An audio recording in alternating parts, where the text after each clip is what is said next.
No confidence motion पर विपक्ष सिर्फ हाथ मसलते रह गया। विपक्षी दलों ने कोशिश तो भरपूर की लेकिन मिला कुछ नहीं। सबसे बड़ी बात ये भी देखी गई कि राहुल गांधी ने भाषण खूब जोर शोर से दिया, लेकिन जब सरकार का पक्ष सुनना था तब वो सदन से गायब हो गए।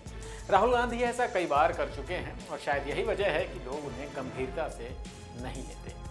विपक्ष की भूमिका एक तरफ और सरकार अपनी भूमिका लगातार निभा रही है। लोकसभा में चल रहे मानसून सत्र के आखिरी दिन केंद्रीय गृह मंत्री अमित शाह ने कानून संबंधित 3 विधेयक पेश किए हैं। क्या है ये विधेयक, ये सब आपके लिए जानना बेहद जरूरी है कि क्या क्या उसमें अब बदलाव होने जा रहे हैं। नमस्कार, मैं हूं गौरव मिश्रा और आप देख रहे हैं न्यूज़रूम पोस्ट। अब जो अंग्रेजों के वक्त के कानून थे उनमें बदलाव के लिए कदम उठाए जा रहे हैं। जो 3 बिल पेश किए गए हैं उनमें भारतीय न्याय संहिता 2023 बिल, भारतीय नागरिक सुरक्षा संहिता 2023 बिल और भारतीय साक्ष्य अधिनियम बिल शामिल है। गृह मंत्री अमित शाह ने इन तीनों बिलों को पेश करते हुए कहा कि इन तीनों बिलों को स्टैंडिंग कमेटी में भेजा जाएगा। इसके अलावा उन्होंने कहा कि आज़ादी के अमृतकाल की शुरुआत हो चुकी है। पुराने कानून में केवल सजा थी, अंग्रेजों के तीनों कानून बदलेंगे। पुराने कानून में बदलाव के लिए बिल पेश किया गया है। इसके साथ साथ उन्होंने ये भी कहा कि इस नए बिल में आईपीसी, सीआरपीसी और एविडेंस एक्ट खत्म हो जाएंगे और नए कानून का मकसद सिर्फ इंसाफ देना होगा। महिलाओं और बच्चों को न्याय मिलेगा। लोकसभा में गृह मंत्री अमित शाह ने कहा कि आज मैं जो 3 विधेयक एक साथ लेकर आया हूं वे सभी पीएम मोदी के 5 प्रणों में से एक प्रण को पूरा करने वाले हैं। इन 3 विधेयक में एक है इंडियन पेनल कोड, एक है क्रिमिनल प्रोसीजर कोड, तीसरा है Indian evidence code. Indian penal code 1860 की जगह अब भारतीय न्याय संहिता 2023 होगी।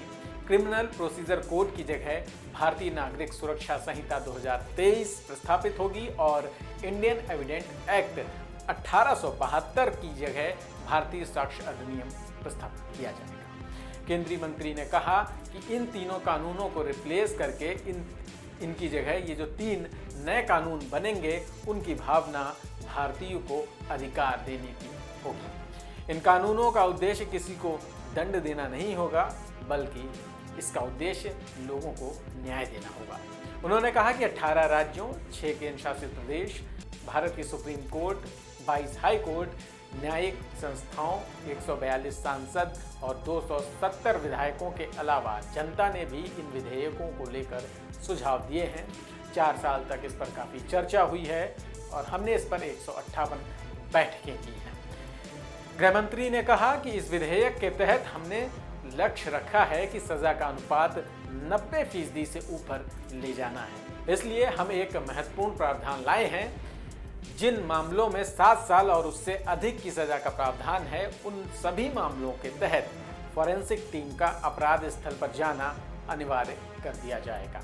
इसके अलावा उन्होंने भारतीय सुरक्षा विधेयक 2023 पर बोलते हुए कहा कि 1860 से 2023 तक देश की आपराधिक न्याय प्रणाली अंग्रेजों द्वारा बनाए गए कानूनों के अनुसार कार्य करती रही है। 3 कानून बदल दिए जाएंगे और देश में आपराधिक न्याय प्रणाली में बड़ा बदलाव होने वाला है।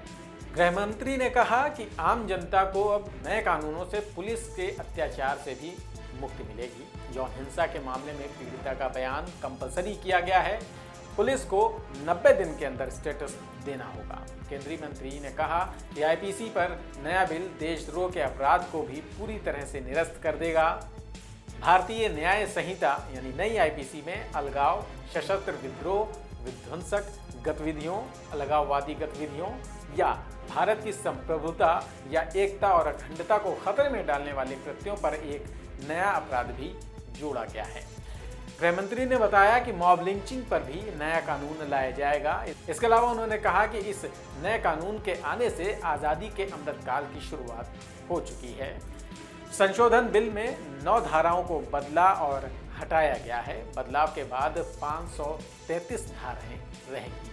गृह मंत्री अमित शाह ने कहा कि अब मामले में 180 दिन में जांच खत्म करनी होगी, वहीं दोषी साबित होने पर 30 दिन में सजा भी देनी होगी। कानून में 475 जगह गुलामी के निशान थे, राज्यपाल और सीएम से भी सुझाव लिए गए थे। नए कानून के तहत मॉब लिंचिंग के मामले में 7 साल की सजा दी जाएगी। वहीं दाऊद इब्राहिम जैसे फरार अपराधियों पर उसकी अनुपस्थिति में मुकदमा चलाने का प्रावधान भी लाया गया है। गृह मंत्री ने बताया कि सत्र न्यायालय के जज जिले भगोड़ा घोषित करेंगे। उसके अनुपस्थिति रहने पर भी उसके मामले पर सुनवाई होगी और उसे सजा होगी। उसे सजा से बचना हो तो वो भारत आए और केस लड़े। तो इस तरह जो पुराने कानून थे उनमें अब बदलाव किए जा रहे हैं। इस खबर में इतना ही। आपको अगर ये वीडियो अच्छा लगा हो तो लाइक और शेयर कर दें, चैनल को सब्सक्राइब कर लें। फिर मिलेंगे